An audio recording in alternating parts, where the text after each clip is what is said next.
හරියටම ඉඳලා කිලෝමීටර් 36ක් ආවා මීමුරේ එන්න. ඊයේ 5යි ගානට තමයි අපි පිටත් වුණේ මෙහෙ එන්න. ඒ වුණාට මේ අපි වැස්සට ආ වුණ නිසා පැය 2මාරක් විතර ගියා අපිට එන්න. ඉතින් දැන් මේ මීමුර පාරේ එන්නේ. අපි බයික් එක බොහොම අමාරුවෙන් අර සූර්යාරණ මස් කඩේ කියන ස්ථානෙට අරගෙන ආවා. සමහරක් වහන වලට නම් එන්න බෑ. කට්ටියක් එනවනම් අනිවාර්යෙන්ම ඒ පාර දිගේ එන්න කිලෝමීටර 2මාරක් 3ක් තියෙනවා. ඉතින් ජීප් එකක් වගේ ඒ වගේ එකකට එන්න පුළුවන්.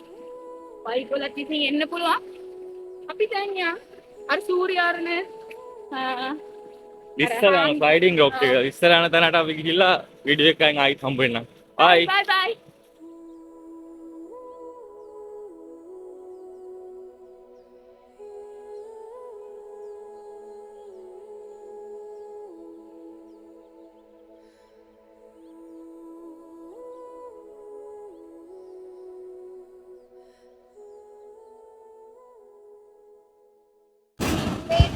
සූර්යාරණ චිත්‍රපටයේ ඔයගලන්ට මතක ඇති දැන් අවුට්ෆිට් එකට කලින් විතර ආපු ඒකේ නාන දර්ශනය යන්නේ මෙතන. ඉතින් මෙතන අපේ නාන්නට වතුර වැඩි නිසා අපිට පුළුවන් තව දැනක් තියෙනවා. එතනට යනවා. මෙතනින් අපි ලස්සන බැලුවා.